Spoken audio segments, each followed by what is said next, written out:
नमस्कार दोस्तों, आप सभी का एक बार फिर से स्वागत है हमारे YouTube चैनल ऑप्सो फ्री स्टडी।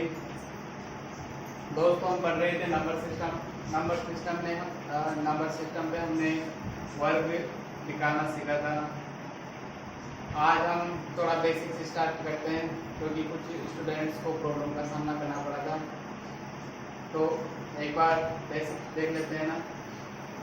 सबसे पहले नंबर सिस्टम में हम संख्याओं के बारे में जानेंगे। संख्या, जैसा कि सभी को पता है, संख्याएं कहाँ से स्टार्ट होती है।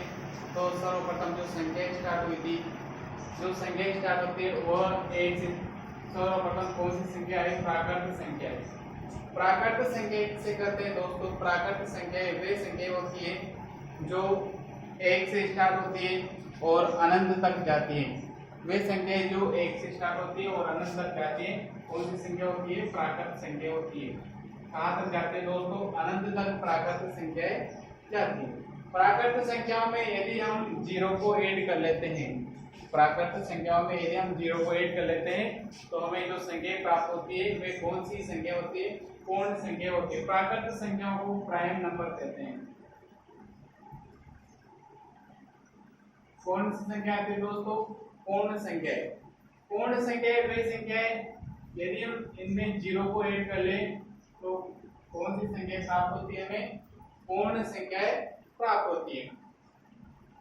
अगले चलते हैं हम पूर्णांक की तरफ। पूर्णांक क्या होते हैं दोस्तों? यदि हम इन पूर्ण संख्याओं को प्लस और माइनस में लिखे और साथ ही साथ अपन जीरो को भी ऐड कर ले तो हमें पूर्णांक प्राप्त होते हैं।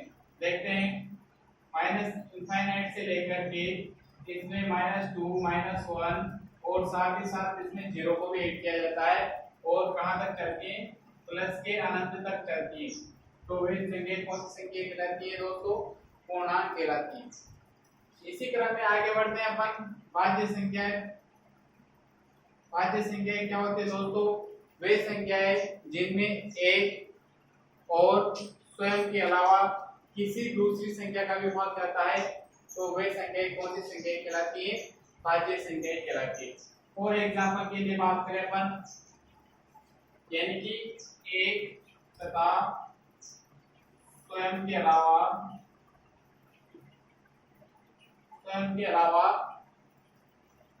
अन्य संख्या का भी भाग जाए, अन्य संख्या का भी भाग जाए तो वे संख्या कौन सी संख्या कहलाती है? भाज्य संख्या कहलाती है। और एग्जांपल के लिए अपन बात करें, जैसे 6 है। 6 में दोस्तों एक का भी भाग जाता है, 2 का भी जाता है, 3 का भी जाता है, 6 का भी, यानी कि स्वयं और एक के अलावा अनेक संख्या का भाग जाता है तो वे संख्या कौन सी संख्या कहलाती है? भाज्य संख्या कहलाती है। अगले क्रम पे देखते हैं अपन अभाज्य संख्या। अभाज्य संख्याओं को अपन रूट संख्या कहते हैं। रूट संख्या या अभाज्य संख्या किसे कहते हैं? वे संख्याएं जिनमें एक तथा स्वयं के अलावा अन्य किसी संख्या का भाग नहीं जाता है, वे संख्या कौन सी संख्या कहलाती है? अभाज्य संख्या, रूट संख्या कहलाती है। एग्जांपल के लिए अपन बात करें, 2 है, 3 है, 5 है। दोस्तों इन संख्याओं में एक तथा स्वयं के अलावा किसी अन्य संख्या का भाग नहीं जाता है तो ये संख्या कौन सी संख्या? अपन बात करें 1 से लेकर 100 तक के अभाज्य संख्याओं की तो यहाँ पर लिखने में काफी टाइम लग जाएगा, इसलिए डायरेक्ट बताता हूँ। जब अपन 1 से 25 तक संख्या लिखते हैं तो इनमें अभाज्य संख्याओं की संख्या 9 होती है। 1 से लेकर 50 तक संख्याओं में अभाज्य संख्याओं की संख्या 15 होती है और 1 से लेकर 75 की संख्याओं में अभाज्य संख्याओं की संख्या 21 होती है और 1 से लेकर 100 तक की संख्याओं में अभाज्य संख्याओं की संख्या 25 यानी कि 25 होती है। अब इसी क्रम में अपन बात करते हैं सहअभाज्य संख्या। सहअभाज्य संख्या किसे कहते हैं? सहअभाज्य संख्याएं वे संख्या होती है, वे संख्याओं के युग्म होते हैं जिनमें एक के अलावा कोई भी उभयनिष्ठ गुणनखंड नहीं होता है या फिर एक के अलावा कोई भी कॉमन फैक्टर नहीं होता है। वे संख्या कौन सी संख्या कहलाती है? अभाज्य संख्या। जैसे बात करें अपन 2, 3 की, जब इन दोनों के अपन फैक्टर करते हैं 2 को लिखेंगे 1 into 2, 3 को लिखेंगे 1 into 3। जब इनकी बात करते हैं तो इनमें एक के अलावा कोई भी उभयनिष्ठ गुणनखंड नहीं होता है। वे संख्याएं कौन सी ऐसी संख्याओं के जोड़े सहअभाज्य संख्याएं कहलाती है। अगली क्रम में बात करें अपन संख्या आती है अपने पास परिमेय संख्याएं।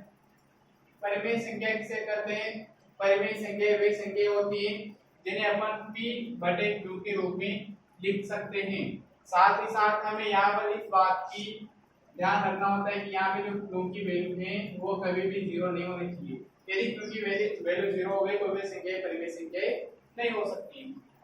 एग्जांपल बात करें अपन 2 है, 1/2 है, 1/5 है, ये सारी की सारी कौन सी संख्या होती है?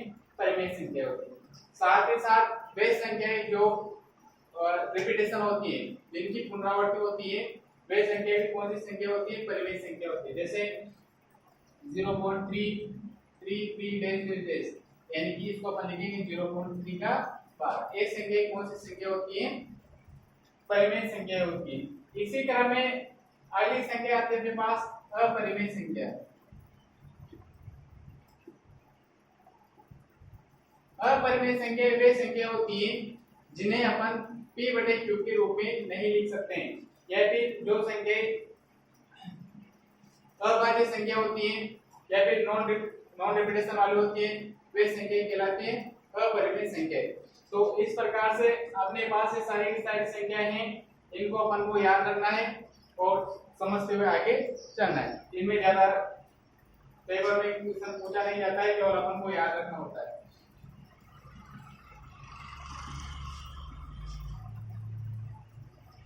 अब कुछ भाजकता के नियम हमें याद रखने होते हैं, जिससे हमें बहुत से क्वेश्चनों में प्रॉब्लम का सामना नहीं करना पड़े। अपन भाजकता के नियम देखते हैं। भाजकता के नियम लगभग सभी को पता होगा। एक बार फिर से देखते हैं शुरू से। 2 से भाजकता का नियम। तो जो संख्याएं सम संख्या होती है उनमें 2 का भाग रहता है, यानी कि वे संख्याएं 2 से विभाजित होती हैं। आगे देखते हैं 3 से भाजकता का नियम। 3 से भाजकता का नियम क्या कहता है? 3 से भाजकता का नियम वे संख्याएं जैसे कोई भी संख्या है, एग्जाम्पल के माध्यम से, जैसे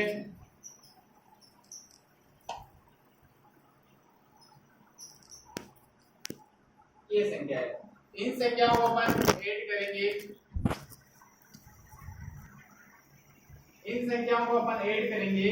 इन संख्याओं को ऐड करने के बाद यदि इनके योग में 3 का भाग जाता है तो इस पूरी की पूरी संख्या में भी 3 का भाग जाएगा। जैसे 3 + 2 + 5 + 2, इनको मिला के 5 5 5 10 और 12। हम सभी जानते हैं कि जो 12 होता है वो 3 से विभाजित होता है, इसलिए ये जो नंबर है वो भी 3 से विभाजित होगा। अगली देखते हैं अपन 4 से भाजकता का नियम।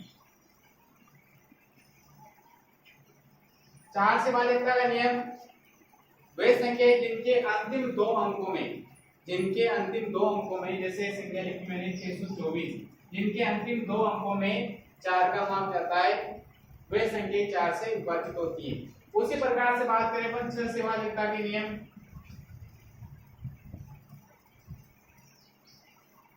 6 से भाजकता तो वे संख्याएं जिनमें 2 और 3 दोनों का भाग जाता है, वे संख्या 6 से विभाजित होती है। जैसे बात करें अपन इस संख्या को दोबारा लेते हैं 3252, इसमें 2 का भी भाग जाता है और 3 का भी भाग जाता है, तो यह संख्या 6 से भी विभाजित होगी। आगे देखते हैं अपन 7 से भाजकता का नियम।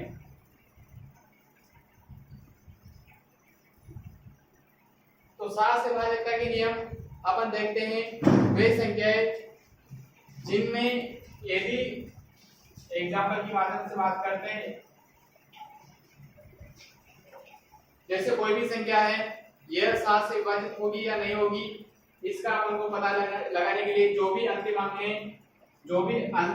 है इसका दुगना करके शेष में से घटा देते हैं। जैसे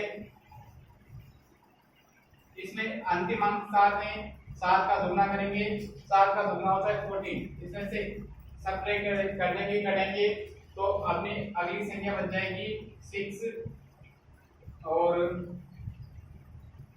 6।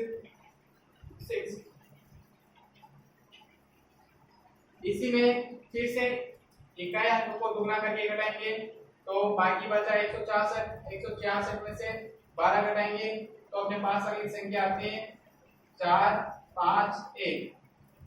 हम सभी जानते हैं कि 154 में 7 का भाग जाता है। यदि फिर से देखते हैं आगे, अंतिम अंक 4 है, दुगना करेंगे इसका दुगना होता है 8, इसको घटाएंगे संख्या बचेगी अपने पास 7, जो कि 7 स्वयं 7 से विभाजित होती है। 7 से विभाजित के नियम की अपन को पता लगाने के लिए इकाई अंक को दुगना करके शेष अंक में से घटा देते हैं। यदि घटाने के बाद बची संख्या 7 से विभाजित होती है तो उस पूरी संख्या में भी 7 का भाग जाएगा। आगे चलते हैं अपन 9 से भाज्यता के नियम। 9 से भाज्यता का नियम क्या कहता है दोस्तों? 9 से भाज्यता का नियम कहता है यदि अपन पूरी संख्या को ऐड करें और 10% 3 से भाज्यता के नियम की तरह है, पूरी संख्या को ऐड करें और ऐड करने के बाद जो संख्या आती है उसमें यदि 9 का भाग जाता है तो वह पूरी की पूरी संख्या 9 से विभाजित हो जाती है।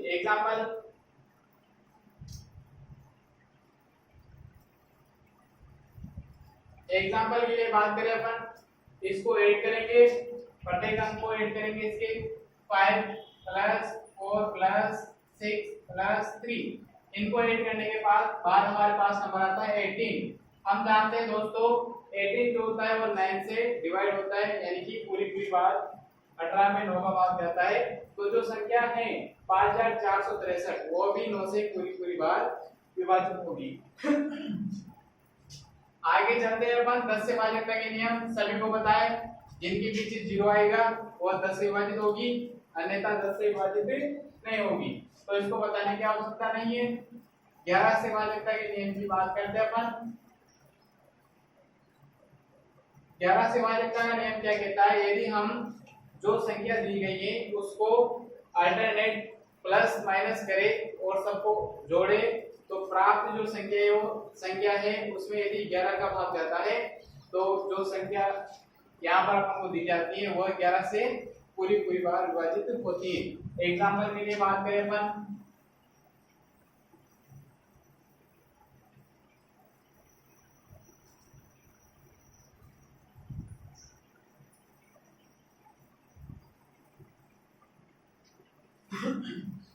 एक 1232, यदि हम इसके सम और विषम अंक वाले संख्याओं को जोड़े और सम अंक वाली संख्या में से विषम अंक वाली संख्या घटा देते हैं और प्राप्त जो शेषफल होता है वो 11 से विभाजित होता है, तो इस पूरी की पूरी संख्या में भी 11 का भाग जाता है। देखते हैं दोस्तों, जो सम अंक है विषम अंक है, पहले विषम को लिख देते हैं 1 प्लस 3 और जो सम अंक है उनको भी लिख लेते हैं 2 प्लस 2 और दोनों को ऐड करते हैं और सम विषम वाले अंक में से सम वाले अंकों के योग को घटा देते हैं।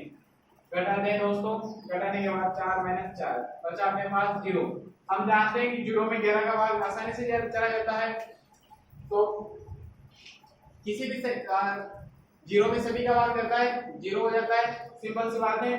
तो जो संख्या दी गई है उसमें भी 11 का भाग पूरी पूरी बार जाएगा। इसी क्रम में आगे चलते हैं अपन 13 से भाज्यता के नियम की बात करते हैं।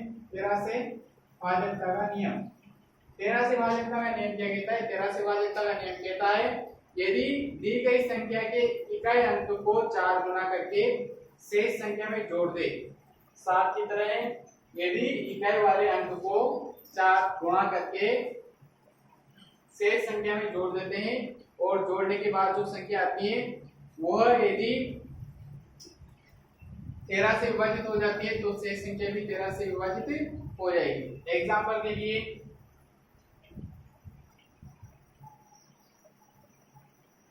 लेके बात करते हैं 11648, इसको अपन देखते हैं। यहाँ पे इकाई अंक अपने पास है 8, इकाई अंक का 4 गुना करेंगे और शेष संख्या में जोड़ देंगे अपने पास इकाई अंक को निकालने के बाद संख्या बचती है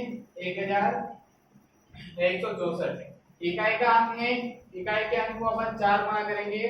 4 गुना करने के बाद इसका 4 गुना होता है 32। 32 को इसमें ऐड करेंगे तो अपने पास नया नंबर आ जाएगा 69196। लेकिन अभी भी अपने पास संख्या थोड़ी बड़ी है, भाग देके देखेंगे तो टाइम ज्यादा लगेगा। तो इकाई अंक को एक बार फिर से क्या करेंगे, 4 गुना करेंगे और शेष नंबर में ऐड कर देंगे।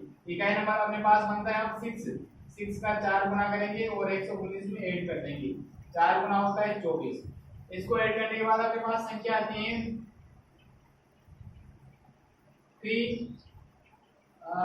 3 और 1 सॉरी 3 और 1 143। 143 में जब अपन 13 का भाग देते हैं, 13 का भाग देके देखते हैं 30 30 बचा 1 13 13 यानी कि जो संख्या है उसमें 13 का पूरा भाग जाता है। तो जो नंबर दिया गया है उसमें भी 13 का पूरी भाग जाएगा। इसी क्रम में अपन आगे बढ़ते हुए देखते हैं 17 से भाग करेंगे। वैसे ज्यादा आवश्यकता पड़ती नहीं है, लेकिन कई बार क्या है जब अपन भाग देते हैं तो इन छोटी चीजों की अपन को आवश्यकता हो जाती है। अब थोड़े बहुत क्वेश्चन करते हैं, क्वेश्चनों की तरफ बढ़ते हैं। सर्वप्रथम अपन करते हैं भाग वाले क्वेश्चन, भाग पर आधारित क्वेश्चन करते हैं। डायरेक्ट क्वेश्चन को लेकर बात करते हैं। जैसे क्वेश्चन 1, 4 अंकों की बड़ी से बड़ी संख्या याद करो जो कि 13 से पूर्णतः भाजित है। दोस्तों इस तरह के क्वेश्चनों को हल करने के लिए हमें पहले 4 अंकों की बड़ी से बड़ी संख्या लिखनी होती है। 4 अंकों की सबसे बड़ी संख्या अपन सभी को पता है 9999 होगी। 4 अंकों की सबसे बड़ी संख्या 999 होगी। हमें वह बड़ी से लेकिन हमें यह नहीं चाहिए। हमें कौन सी संख्या चाहिए? हमें वह संख्या चाहिए जो कि 13 से पूर्णतः विभाजित हो। तो 13 से पूर्णतः विभाजित हो, इसके लिए अपन जो भी बड़ी से बड़ी संख्या होगी उसमें 13 का डिवाइडेशन कर देंगे, भाग लगा देंगे। भाग लगाएंगे 9999 में 13 का भाग लगाएंगे, लगाते हैं 13 7 91 8 बच जाएंगे 9 13 से 71 11 बच जाएगा, फिर से 19 से 9 117 2 बच जाएगा। लास्ट में हमने देखा यहाँ पर शेषफल अपने पास आता है 2। यदि यह 2 शेषफल नहीं होता, यदि अपने पास यह 2 शेषफल के रूप में प्राप्त नहीं होता तो जो 9999 होता वो 13 से पूर्णतः विभाजित हो जाता। लेकिन इस 2 ने क्या किया, यह जो 9999 है इसमें 2 शेषफल बचने के बाद यह इस बात की पुष्टि करता है कि भाई जो संख्या है वह पूर्णतः विभाजित नहीं है। यानी कि यदि इसमें 2 कम होता, यदि इसमें 2 कम होता तो जो संख्या 9999 है तो यह पूर्णतः 13 से विभाजित हो जाती है। तो यानी कि इसमें से अपन कितने घटाएंगे, 9999 से यदि 2 घटा देते हैं तो जो संख्या होती है 9997 यह 13 से पूर्णतः विभाजित हो जाती है। यानी कि इस प्रकार के क्वेश्चन को हल करने के लिए हमें जो भी संख्या दी गई है उसमें से जो शेषफल बचता है उसको डायरेक्ट घटा लेते हैं और हमें एक संख्या प्राप्त हो जाती है। एक और क्वेश्चन देखते हैं। 3 अंकों की सबसे छोटी संख्या याद करो जो कि 8 से पूर्णतः भाजित। देखो अब हमें क्या करना है, 3 अंकों की सबसे छोटी संख्या ज्ञात करनी है जो कि 8 से पूर्णतः विभाजित होनी चाहिए। तो हम जानते हैं कि 3 अंकों की सबसे छोटी संख्या क्या होती है? क्या होती है 3 अंकों की सबसे छोटी संख्या? 3 अंकों की सबसे छोटी संख्या होती है 100। अब हमें 100 नहीं चाहिए, हमें कौन सी संख्या चाहिए? वह संख्या चाहिए जो कि 8 से पूर्णतः क्या होनी चाहिए? डिवाइडेशन होनी चाहिए, विभाजित होनी चाहिए। तो फिर से वही प्रोसेस अपनाएंगे। 100 में क्या करेंगे? भाग देंगे किसका? 8 का। 100 में 8 का भाग देंगे, 8 1 8 बचा 2 उतारा 0, 8 दूनी 16 बच गए 4। यानी कि अपने पास यहाँ पर शेष बच जाता है 4। अपने पास क्या बचता है? शेष बच जाता है 4। यदि हमें बड़ी से बड़ी संख्या ज्ञात करनी होती, यदि हमें बड़ी से बड़ी संख्या ज्ञात करनी होती तो 100 में से डायरेक्ट अपन 4 घटा देते और अपने पास जो भी संख्या आती वो अपना आंसर हो जाता है। लेकिन हमें क्या है? बड़ी से बड़ी संख्या ज्ञात नहीं करनी है, हमें यहाँ पर सबसे छोटी संख्या ज्ञात करनी है। सबसे छोटी संख्या ज्ञात करनी है हमें दोस्तों।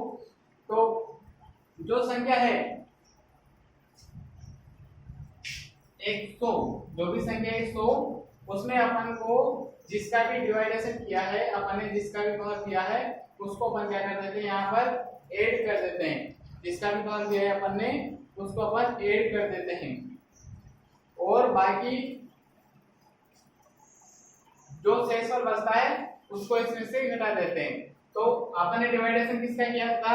8 का, तो इसमें अपन 8 ऐड कर देंगे और जो शेषफल बचता है उसको इसमें से घटा देंगे। बच जाता है अपने पास 108 - 4, यानी कि अपने पास संख्या बचते हैं 104। यानी कि 104 वह छोटी से छोटी संख्या है, 3 अंकों की वह छोटी से छोटी संख्या है जो कि 8 से पूर्णतः विभाजित हो जाती है। दोस्तों इसी क्रम में अपन आगे बढ़ते हुए एक और क्वेश्चन लेते हैं।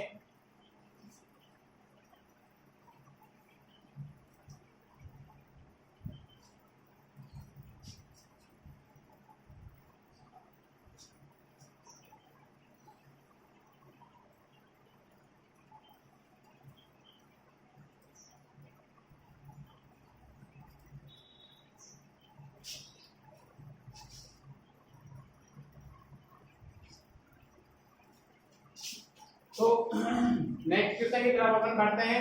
क्वेश्चन नंबर 3, किसी संख्या को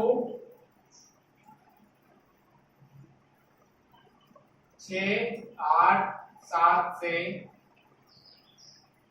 भाग देने पर 1 2 तथा 3 शेष बचता है।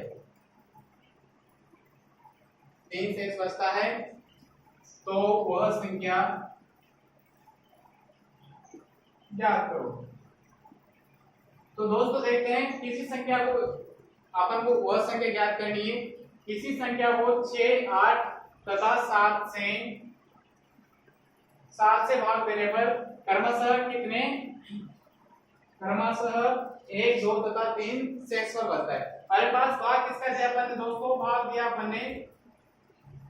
ने भाग दिया किस का दिया? 6 8 और 7 का।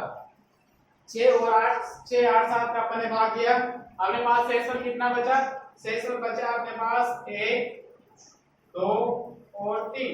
शेषफल बचा अपने पास 1 2 और 3 शेषफल बचा।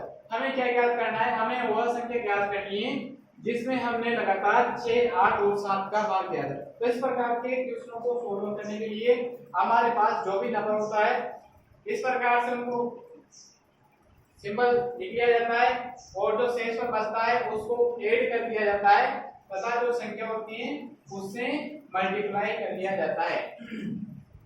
7 पे अपन ने 3 को ऐड किया, 7 और 3 कितने होते हैं? 10। 10 को 8 से मल्टीप्लाई करेंगे, 10 8 जा कितने होते हैं? 10 8 जा होते हैं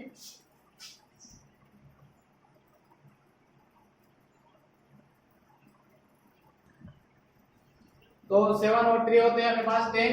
10 को जब 8 से मल्टीप्लाई करेंगे तो अपने पास संख्या आती है 18।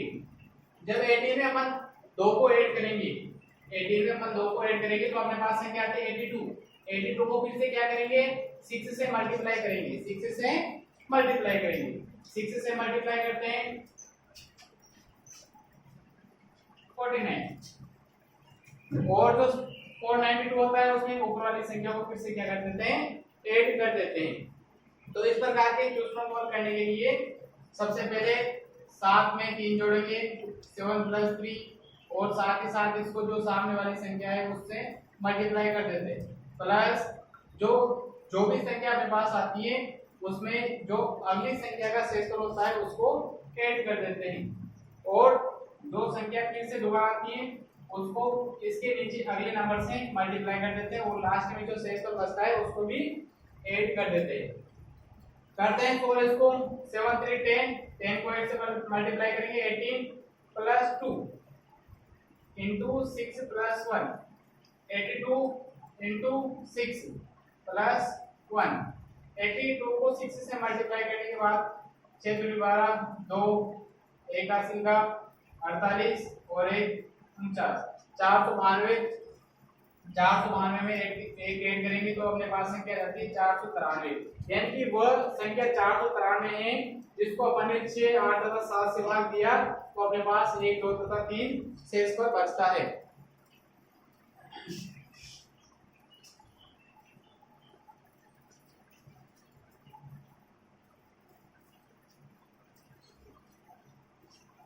अगले क्वेश्चन की बात करें, किसी संख्या को 6 तथा 4 से भाग देने पर 2 तथा 1 शेष बचता है, 2 तथा 1 शेष बचता है। उसी संख्या को इसी संख्या को 6 तथा 4 से भाग देने पर 2 तथा 1 शेष बचता है। उसी संख्या को 12 से विभाजित करने पर क्या शेष बचेगा। तो देखो दोस्तों, किसी कोई संख्या है जिसको अपन 6 तथा 4 से भाग दे रहे हैं, यानी कि 6 तथा 4 का भाग देने पर 6 तथा 4 का भाग देने पर अपने पास शेषफल कितना बचता है, 2 तथा 1 शेषफल बचता है। ये अपने पास शेषफल बचता है।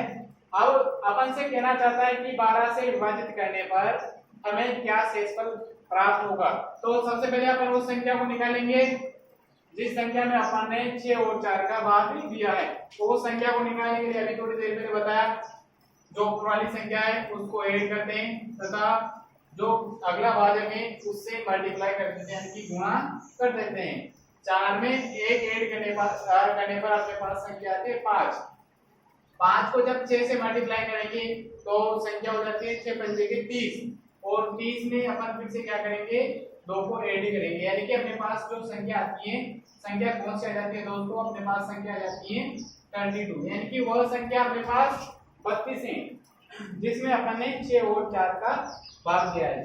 अभी अपन से कहना चाहता है कि उसी संख्या को यानी कि 32 में 12 से विभाजित करें तो अपने पास क्या शेषफल बचेगा। तो यहाँ पर हमें थोड़ी सी ध्यान रखने लायक बात यह है कि हम दोबारा भाग उसी संख्या का लगाएंगे, दोबारा भाग उसी संख्या का लगाएंगे जब वह पहली संख्या के गुणकों को पूर्णतः विभाजित कर देती है, यानी कि पहले संख्या के गुणक कौन से हैं अपने पास 6 × 4। 6 × 4 को अपन जब मल्टीप्लाई करते हैं तो अपने पास आता है 24, यानी कि जब 24 जो है, यदि यह 24 12 से पूर्णतः विभाजित हो जाता है तो ही अपन जो संख्या आती है उसमें 12 का भाग लगाएंगे, नहीं तो जो नन ऑफ दीज हैं वो हमारा आंसर होगा, या फिर आगे अधूरे हैं ऐसा अपने पास आंसर ऑप्शन दिया होगा, उसी के आधार पर अपन इसको राइट करेंगे। तो जो चॉइस है, चॉइस में अपन जानते हैं 12 का भाग जाता है, तो जो संख्या आती है 32 उसमें अपन 12 का भाग लगाएंगे, 12 का भाग लगाएंगे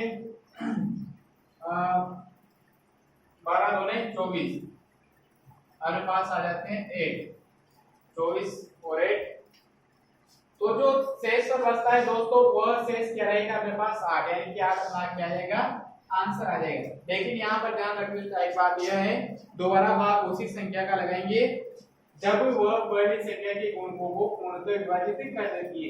यदि यह पहली संख्या के गुणकों को यह संख्या पूर्णतः विभाजित नहीं करते हैं तो हमारा जो आंसर होता है वह ये होता है कि डाटा अधूरे हैं, या फिर जो ऑप्शन होगा उसी के आधार पर अपन आंसर लगाएंगे।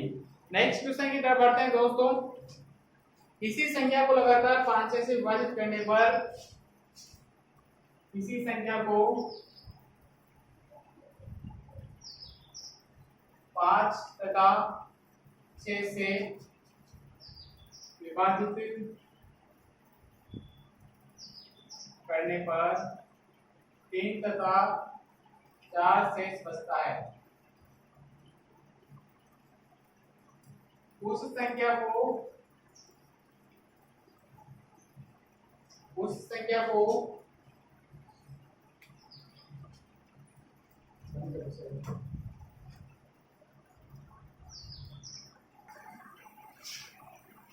12 से विभाजित करने पर क्या शेष रहेगा। तो दोस्तों पहले तो अपन संख्या निकालेंगे। संख्या कौन सी होगी, तो अपने किसका भाग दिया, लगातार 5 और 6 का अपन ने भाग दिया। तो अपने पास शेषफल कितने बचते हैं, शेषफल बचते हैं अपने पास 3 तथा 4। तो अपन संख्या निकालेंगे। संख्या निकाला अपन को पता है, अभी थोड़ी देर पहले सीखा था। इनको ऐड करेंगे, 6 4 10 यानी कि 10।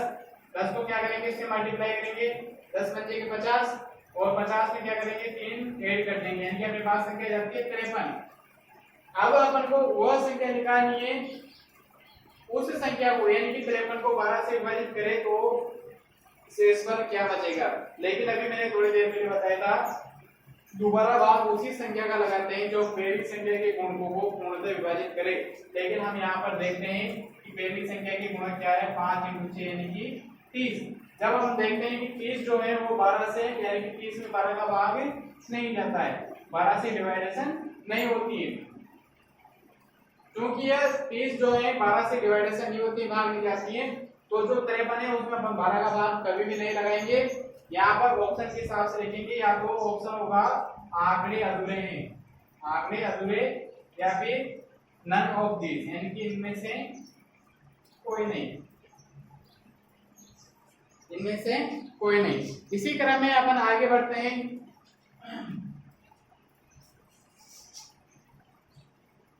अगली टाइप का अपने पास जो सवाल आता है वो आता है, जैसे कोई संख्या है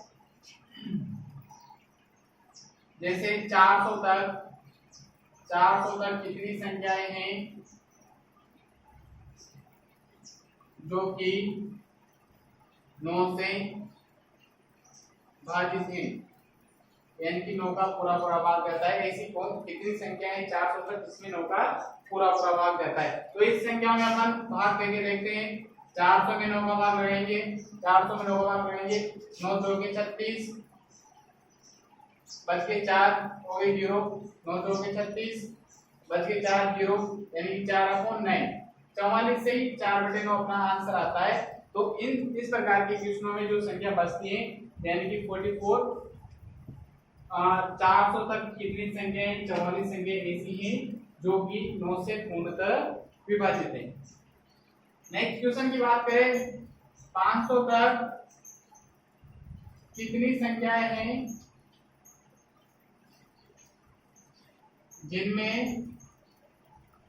3 तथा 4 दोनों का भाग जाता है। तो दोस्तों देखते हैं 500 तक कितनी संख्याएं हैं जिनमें 3 का भी भाग जाना चाहिए, 4 का भी भाग जाना चाहिए, यानी कि दोनों संख्याओं का भाग जाना चाहिए। 500 तक कितनी ऐसी संख्याएं हैं जिनमें 3 तथा 4 दोनों का भाग जाना चाहिए। तो इस प्रकार के क्वेश्चनों को सोल्व करने के लिए पहले जो संख्या होती है यानी कि जिसका भाग देना होता है उसका एलसीएम निकाल लेते हैं। एलसीएम बाद में पढ़ेंगे अपन, अभी फिलहाल एलसीएम कैसे निकालते हैं। 3 और 4 का जो भी सबसे पहला गुणा जो होता है वही इनका एलसीएम होता है, यानी कि 3 और 4 का एलसीएम आता है 12। जो संख्या है 500 में अपन 12 का भाग लगाएंगे। 12 का भाग लगाने के बाद संख्या आती है 12 चौके 48, 2 0 12 का 12 8/12, यानी कि 500 तक 41 ऐसी संख्याएं हैं जिनमें 3 तथा 4 दोनों का पूर्णतः भाग जाता है। नेक्स्ट टाइप की तरफ बढ़ते हैं दोस्तों। नेक्स्ट टाइप अपना आता है जैसे 300 तक या फिर 50 तक कितनी संख्याएं हैं जिनमें 4 या 5 का भाग जाता है। तो हमें यहाँ पर बताना है दोस्तों कि 50 तक ऐसी कितनी संख्याएं हैं जिनमें या तो 4 का भाग जाता है या 5 का जाता है या फिर दोनों का जाता है। तो सबसे पहले देखेंगे अपन 50 तक 4 से विभाजित होने वाली संख्या कितनी है, 1 2, यानी कि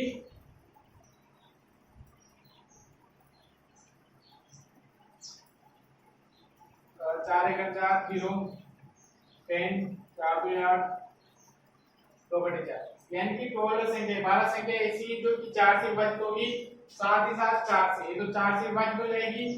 बात करें 5 से विभाजित की तो 50 तक ऐसी कितनी संख्या है जो 5 से विभाजित होगी, यानी कि 10 संख्या ऐसी होगी जो कि 5 से विभाजित होगी। और दोनों से बात करें अपन, क्योंकि सवाल कह रहा है अपन से जिसमें 4 या 5 दोनों का भाग जाता है, दोनों की बात करें अपन तो 4 और 5 का, 4 तथा 5 का एलसीएम निकालेंगे। 4 तथा 5 का एलसीएम आता है 20, 50 में 20 का भाग रहेंगे, हमारे पास आता है 2, यानी कि अपन को वो संख्या बतानी है जिसमें या तो 4 का भाग जाएगा या फिर 5 का भाग जाएगा। तो वह संख्या इस प्रकार की क्वेश्चन सॉल्व करने के लिए जो संख्या होती है उनको ऐड कर लिया जाता है, यानी कि जिन जिन संख्याओं का भाग लगाना होता है उनको ऐड कर लेते हैं और साथ ही साथ जो एलसीएम होता है उसको इसमें से सबट्रैक्ट यानी कि घटा दिया जाता है। तो 12 प्लस 10 माइनस 2 यानी कि 22 माइनस 2 यानी कि अपने पास आ जाती है 20, यानी कि 50 तक 20 संख्या ऐसी है जो कि 4 तथा 5 दोनों से पूर्णतः विभाजित हो जाती है। तो यहाँ तक लगभग मैंने सारे क्वेश्चन क्लियर करवा दिए हैं। नेक्स्ट टाइप की तरफ बढ़ते हैं दोस्तों। नेक्स्ट टाइप अपने आती है दाईं शून्य की संख्या ज्ञात करना। दाईं शून्य की संख्या ज्ञात करना, शून्य यानी कि 0 की संख्या ज्ञात करना। दाईं तरफ शून्य की संख्या ज्ञात करने के लिए हमें 2-3 चीजों की आवश्यकता होती है, 2-3 बातों की आवश्यकता होती है जो हमें याद रखनी होती है। सबसे पहले तो दाईं तरफ शून्य तभी आएगा जब हम सम संख्या को 5 से मल्टीप्लाई करेंगे, तभी जाके दाईं तरफ शून्य आएगा, नहीं तो नहीं आएगा। जैसे 1 को अपन 5 से गुणा करेंगे तो कभी भी 5 यानी कि 0 नहीं आता है, जैसे 3 × 5 कभी भी दाईं तरफ 0 नहीं आता है। दाईं तरफ 0 कब आएगा, जब हम सम संख्या से डिवाइडेशन करेंगे। दाईं तरफ शून्य की संख्या ज्ञात करने के लिए देखते हैं किस प्रकार से शून्य की संख्या ज्ञात की जाती है। जैसे बात करें एग्जांपल की, एग्जांपल 100 तक, 1 से लेकर 100 तक, 100 तक, 1 से 100 तक, 1 से 100 तक की संख्याओं को गुणा करने पर दाईं तरफ शून्य की संख्या ज्ञात करो। तो देखो दोस्तों, इस प्रकार के क्वेश्चनों को हल करने के लिए क्या करते हैं, कहां तक निकालना है अपन को, 100 तक निकालना है। 100 तक निकालना है तो 100 का अपन को यहाँ पर क्या करना होता है, 5 का डिवाइडेशन करना होता है, 5 का भाग लगाना होता है। 5 का भाग तब तक लगाएंगे जब तक कि 5 का भाग जाना बस शेषफल में 5 का भाग जाना बंद नहीं हो जाता है, तब तक अपन यहाँ पर भाग लगाएंगे। भाग लगाएंगे 20 में से 100, 20 भाग, 20 में फिर से 5 का भाग जाता है, 5 का भाग लगाएंगे, 500 के 20। अब चूंकि 4 में भाग नहीं जाता है 5 का, तो यहीं पर स्टॉप कर देंगे। जो भी भाग जाता है अपने पास, जो भी भाग पर आता है उन सबको ऐड कर देंगे, तो उतने ही अपने पास दाईं तरफ शून्य की संख्या आ जाती है। अपने पास कितने भाग बोला है, यहाँ पर 2 भाग बोला है, 20 और 4, तो यहाँ पर शून्य की संख्या कितनी हो जाएगी, 24 हो जाएगी। एक और एग्जांपल की बात करें, जैसे 150 तक शून्य की संख्या ज्ञात करो। तो 150 तक शून्य की संख्या ज्ञात करेंगे तो वही अपन को क्या करना है, 5 से डिवाइडेशन करना है।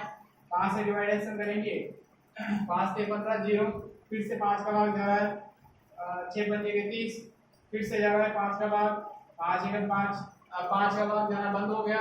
तो जो भी अपने पास शेष पर आए हैं, सॉरी भाग पर आए हैं, उन सबको ऐड ही कर लेते हैं, इन सबको ऐड कर लेते हैं, यानी 13 प्लस 6 प्लस 1 यानी कि 37। दाईं तरफ शून्य की संख्या यहाँ पर कितनी आ जाएगी?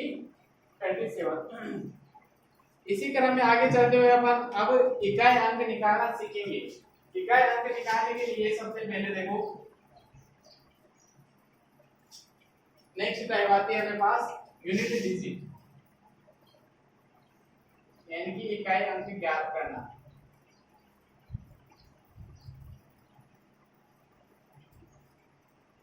देखो इकाई अंक ज्ञात करने के लिए दोस्तों सबसे पहले कुछ नियम होते हैं, उन्हें अपन को फॉलो करना होता है। तो जो संख्या 0 1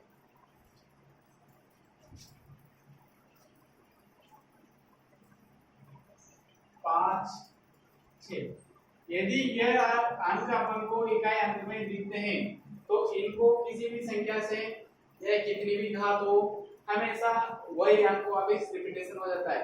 जैसे 10 की पावर कितनी में लगाओ, हमेशा यूनिट डिजिट यानी कि इकाई का अंक होता है वह 0 है। उसी प्रकार से 5 की पावर कितनी में लगाओ, हमेशा इकाई अंक क्या आएगा? 5। 6 है, 6 की पावर कितनी में लगाओ, हमेशा इकाई का अंक कितना आता है? हमारे पास 6 आता है। तो यूनिट अंक ज्ञात करने के लिए यदि किसी अंक के पीछे 0 1 5 और 6 है तो उसका इकाई अंक हमेशा सेम टू सेम आता है, वही आता है। क्वेश्चन करके देखते हैं दोस्तों, जैसे 15 16 9 82। इस प्रकार के क्वेश्चनों को ज्ञात करने के लिए हमें प्रत्येक अंक को गुणा करने की आवश्यकता नहीं होती, क्योंकि यदि अपन प्रत्येक अंक को प्रत्येक संख्या को गुणा करेंगे तो अपना जो क्वेश्चन है वो बहुत लंबा हो जाता है। तो इस प्रकार के क्वेश्चन को हल करने के लिए हमें इनके इकाई अंक देखने होते हैं। इकाई अंक 5 है, 6 है, 9 है, 2 है। इन सबको आपस में गुणा करेंगे। 5 × 6 × 9 × 2, 6 पंजे के 30 × 9 × 2। यहाँ पर इकाई अंक 0 को 9 से गुणा करेंगे, वापस 0 × 2 वापस 0। यहाँ पर ध्यान देने लायक बात यह है कि यहाँ पर जो संपूर्ण संख्या है इसका इकाई का अंक क्या आएगा? 0 आएगा। यदि इसी संख्या के पीछे 5 और सम संख्या से गुणा हो जाता है तो उसका हमेशा इकाई अंक 0 ही आता है। एक और क्वेश्चन करते हैं।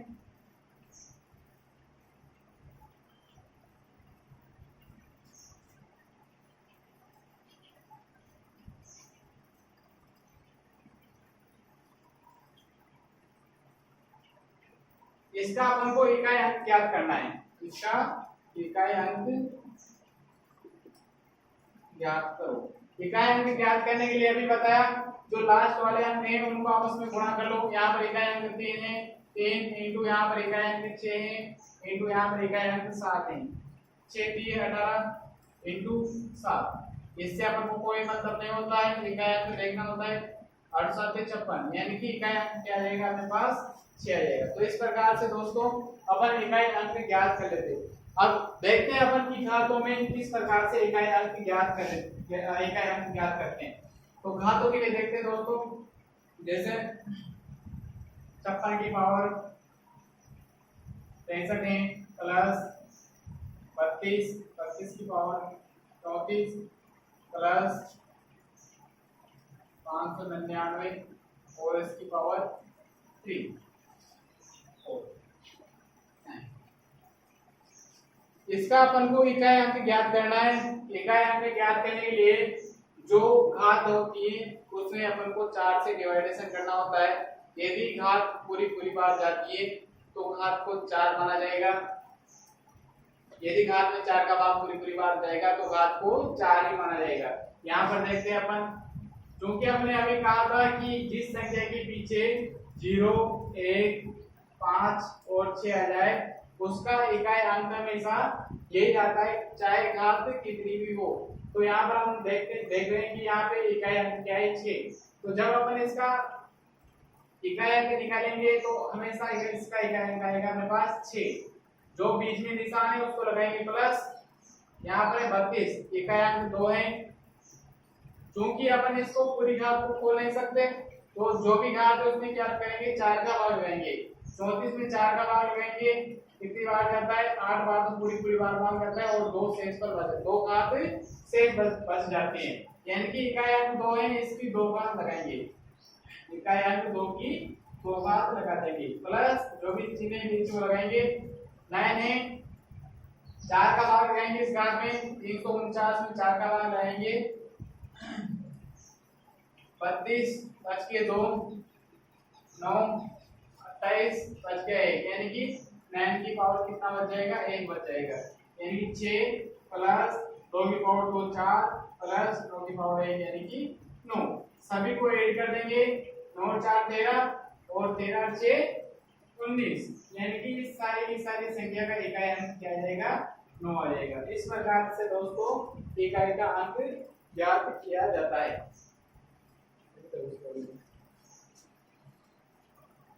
ये लो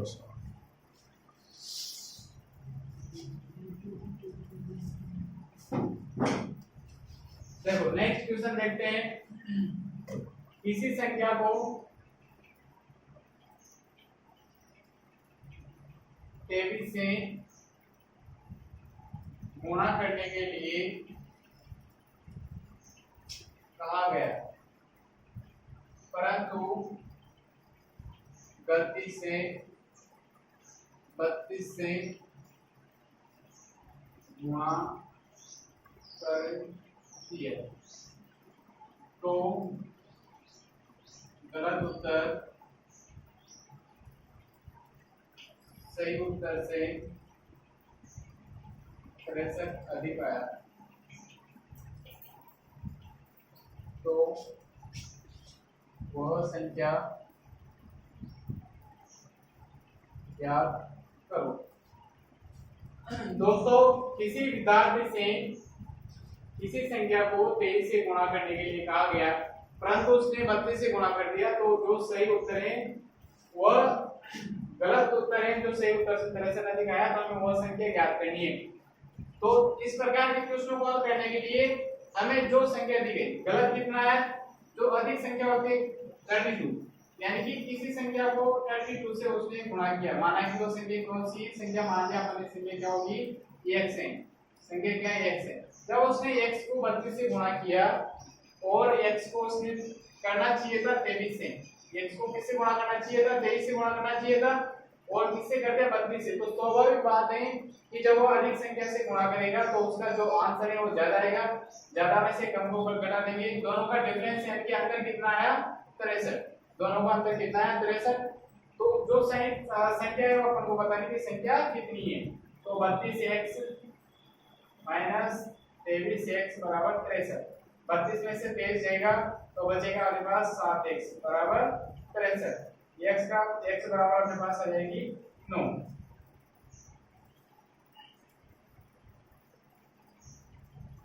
सॉरी 9x 63 यानी कि x बराबर अपने पास मिल जाएगी 7, यानी कि वह संख्या कौन सी थी, 7 थी। वह संख्या कौन सी थी, 7 थी, जो जिस संख्या से उसने 23 को और 32 से गुणा किया। तो यहाँ पर लगभग सारे के सारे क्वेश्चन नंबर सिस्टम से हमारे पास समाप्त होते हैं। अब थोड़ा वर्गमूल देख लेते हैं। हमने पहले वीडियो में वर्ग संख्या निकालना सीखा था। हमने आप सभी लोगों ने देखा होगा कि जब अपन 0 से लेकर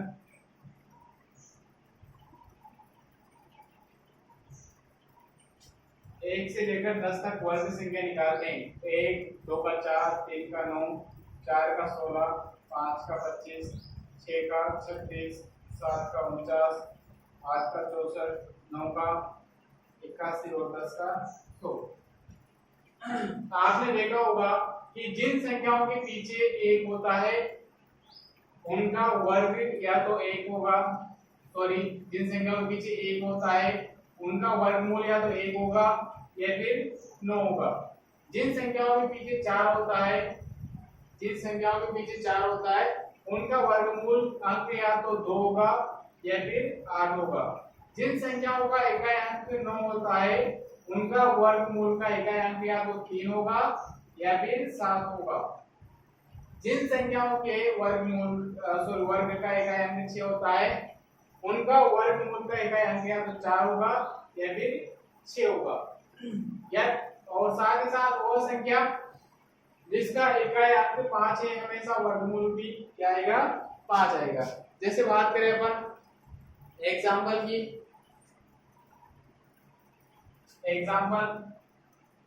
वर्गमूल निकालना।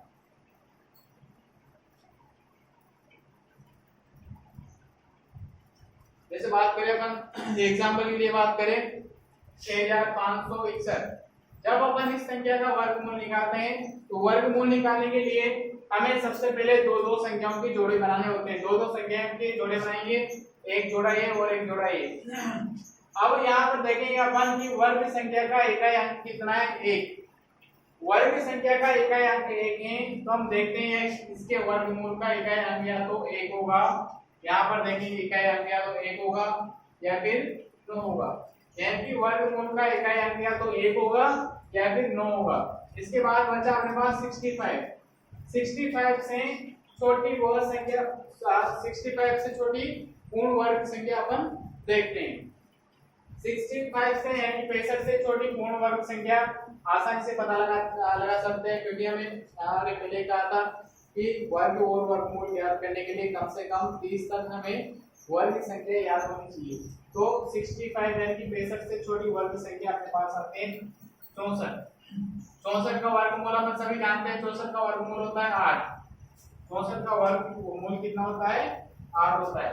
अब यहाँ पर हमें जो संख्या होती है, क्योंकि दो जोड़े हैं, दो अंकों में अपना वर्गमूल आएगा 65 है, जिसका इससे छोटी वर्ग संख्या 8 है, यानी कि जो भी संख्या आएगी अपने पास या तो 81 आएगी या फिर 89 आएगी। इन दोनों में से हमारा एक आंसर होगा, लेकिन आंसर कौन सा होगा उसको अपन को चूज करना है। तो इसको अपन को चार्ट के लिए यहाँ पर जो भी संख्या है 65 से छोटी वर्ग संख्या 64 का वर्गमूल अंक होता है 8 के बाद जस्ट कौन सी संख्या आती है 8 के बाद संख्या आती है 9।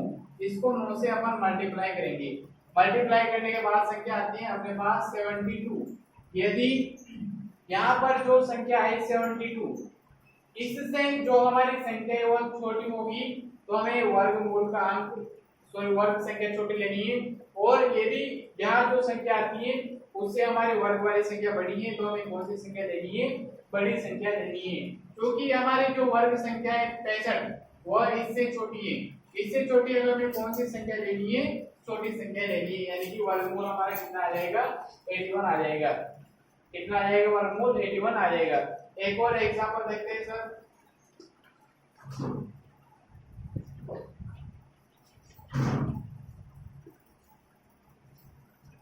13,689। तो इसका अपन वर्गमूल निकालते हैं। वर्गमूल निकालने के लिए वही सबसे पहले पीछे से जोड़े बनाएंगे, दो की जोड़े बनाएंगे। पीछे से एक ही जोड़ा बनाना है 2 का, बाकी जो आगे वाली संख्या है उसका अलग जोड़ा बनाना है। क्योंकि यहाँ पर इकाई अंक अपन देखते हैं, इकाई अंक कितना है 9, इकाई अंक 9 है तो जो हमारा वर्गमूल होगा वर्गमूल का इकाई अंक या तो 3 होगा या फिर 7 होगा, यानी कि वर्गमूल का इकाई अंक क्या होगा या तो 3 होगा या फिर 7 होगा। अब हमें क्या करना है दोस्तों, यहाँ पर वह संख्या देखनी है जो 136 से छोटी पूर्ण वर्ग संख्या देखनी है। इस 136 से छोटी पूर्ण वर्ग संख्या कौन सी होती है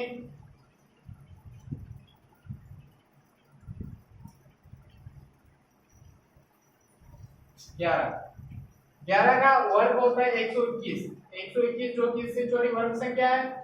अब यह तो निश्चित है, या तो अपना आंसर 113 आएगा या फिर 117 आएगा। अब इन दोनों में से अपन को कंफर्म करना है कि अपना आंसर कौन सा आएगा। तो अभी 11 से बड़ी संख्या है 12, इसे डिवाइड मल्टीप्लाई गुणा करेंगे। 12 एकम 12, 2 1 12 1 13, 132। क्योंकि यहाँ पर जो संख्या है 132 जो संख्या है उससे हमारी संख्या क्या है बड़ी है, तो हमें कौन सा अंक लेना है बड़ा वाला अंक लेना है। इस प्रकार अपन वर्गमूल निकाल सकते हैं। एक तो टाइप इसके और हैं उसको अपन देखते हैं अभी।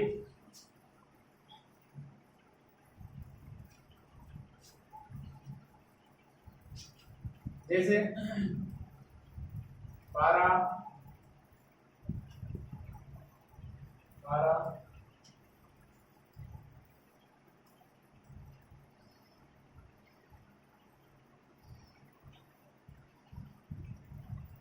इसका अपन को क्या करना है, वर्गमूल निकालना है, इसकी अपन को वैल्यू निकालनी है।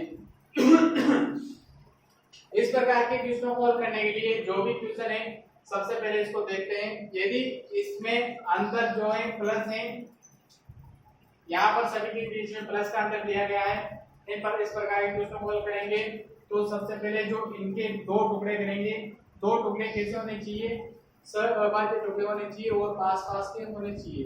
तो इसके सहअभाज्य टुकड़े होते हैं 3 और 4, 3 और 4 गुणा करेंगे 12। अब जब अपने पास चिन्ह प्लस का होता है तो संख्या कौन सी लेते हैं, संख्या बड़ी लेते हैं, यानी कि अपने पास आंसर आ जाएगा कितना, 4 आ जाएगा। आंसर कितना आ जाएगा, 4 आ जाएगा। नेक्स्ट क्वेश्चन 12 माइनस 12 अब चूंकि यहाँ पर चिन्ह किसका है, माइनस का है, जब माइनस का चिन्ह होता है तो वही सेम प्रोसेस है, 3 और 4 इसके फैक्टर हो जाएंगे। लेकिन यहाँ पर माइनस का चिन्ह है तो हमें संख्या कौन सी लेनी है, संख्या लेनी है हमें छोटी वाली, यानी कि इसके आंसर क्या हो जाएंगे, 3 हो जाएंगे।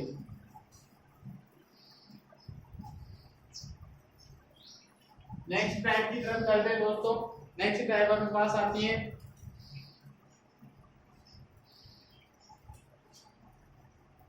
8 + 8 + 8।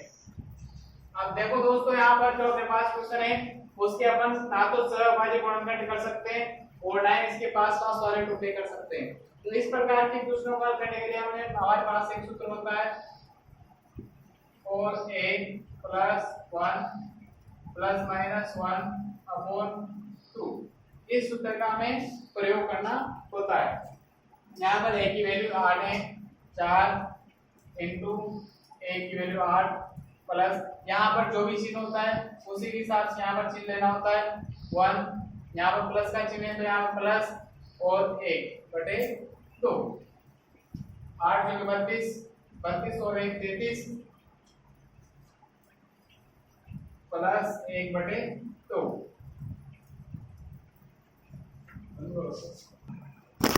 32 33 प्लस यहाँ प्लस का चिन्ह है तो प्लस का, यानी कि जो जो के पास आंसर है वो अपना आंसर आ जाएगा। इसी क्रम में एक और क्वेश्चन देखते हैं दोस्तों, देखते हैं 12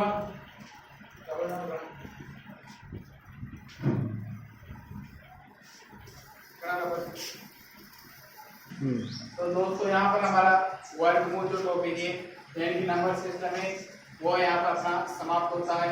इसी के साथ हमारा जो नंबर सिस्टम है वो भी समाप्त होता है। आप लोगों से सभी से निवेदन है कि आपको फ्री स्टडी चैनल को अधिक से अधिक शेयर करें, लाइक करें और सब्सक्राइब करें। धन्यवाद।